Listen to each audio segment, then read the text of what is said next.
Pendapat yang paling kuat pada makmum membaca Al-Fatihah atau tidak di belakang imam, yang disepakati oleh para ulama, yang saya sebutkan dulu yang disepakati ya. Yang disepakati adalah kalau sholatnya sir, tidak ngerasin suara, seperti misalnya duhur, asar, kemudian rakaat ketiga maghrib dan 2 rakaat terakhir isya, gitu kan? Ini namanya sholat sir, kecilin suara. Maka wajib makmum membaca Al-Fatihah. Wajib makmum membaca Al-Fatihah, gitu kan? Kecuali dalam keadaan ini khilaf ulama, bagaimana kalau dia baru membaca Ar-Rahmanir Rahim, Maliki Yaumiddin, imamnya Allahu Akbar ruku. Apa yang dia harus lakukan? Jumhur ulama mengatakan ikuti imam.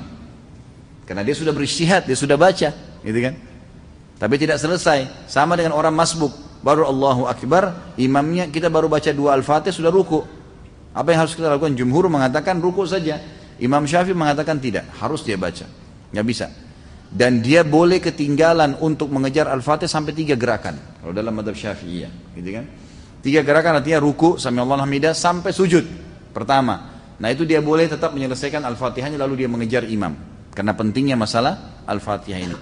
Tapi kalau sholatnya jahar, ngerasin suara, subuh, 2 rakaat pertama maghrib, gitu kan? 2 rakaat pertama isya, maka ini hukumnya jumhur mengatakan tidak ada bacaan bagi makmum, kecuali imam memberikan jeda waktu. Beranjak daripada hadis yang sahih bahwasanya Nabi SAW pernah mengatakan waladdallin amin, lalu tiba-tiba sahabat di belakang berlumba-lumba baca Al-Fatihah.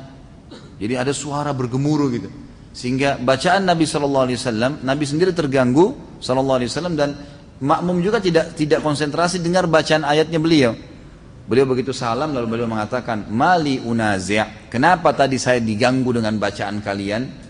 Kata perawi hadisnya kalau saya tidak salah Abdullah bin Umar radhiyallahu anhu berkata, mulai semenjak itu saya tidak pernah lagi membaca Al-Fatihah di belakang Nabi SAW kalau sholatnya jahar, kalau sholatnya ngerasin suara gitu. Ulama-ulama seperti Imam Syafi'i rahimahullah melihat bahwasanya orang yang membaca Al-Fatihah baik sholatnya jahar, kerasin suara atau sir, itu wajib. Beranjak daripada hadis Nabi SAW yang berbunyi, tidak ada sholat bagi orang yang tidak membaca Al-Fatihah. Maka beliau tidak membedakan antara sholat berjamaah atau sholat sendiri. Ya, kalau sholat sendiri mutlak harus baca ya, tidak boleh sama sekali tinggalkan Al-Fatihah. Batal sholatnya kalau tinggalkan Al-Fatihah. Kalau sholat berjamaah, sebagaimana saya sebutkan tadi, khilaf diantara ulama itu. Imam Syafi'i semuanya, mau sholatnya jahar atau sir, semuanya harus membaca Al-Fatihah. Allahu alam, kalau kita simpulkan, kalau saya simpulkan dari pendapat-pendapat ulama ini, saya melihat kalau seandainya imamnya membaca Al-Fatihah dengan suara keras, jelas, ya, kita dengar ya, kita dengar. Seperti sekarang ada mic.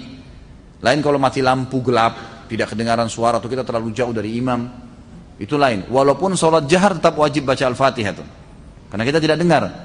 Karena memang Allah berfirman, umumnya ulama berpegang pada ayat ini, a'udzubillahi minasyaitonirrajim, fa idza quri'al qur'anu fastami'u lahu wa ansitu.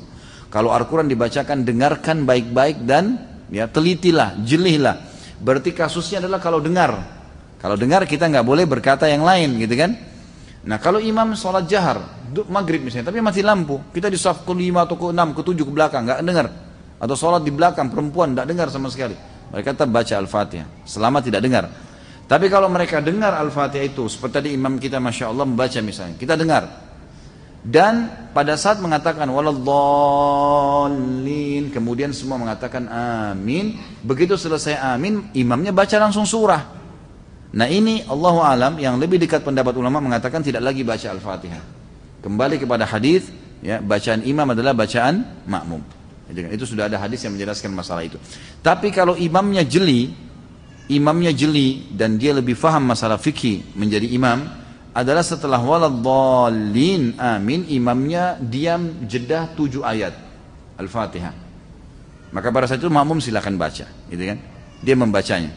Jadi ini tinggal tergantung bagaimana kondisi imam memberikan dia kesempatan. Allahu a'lam.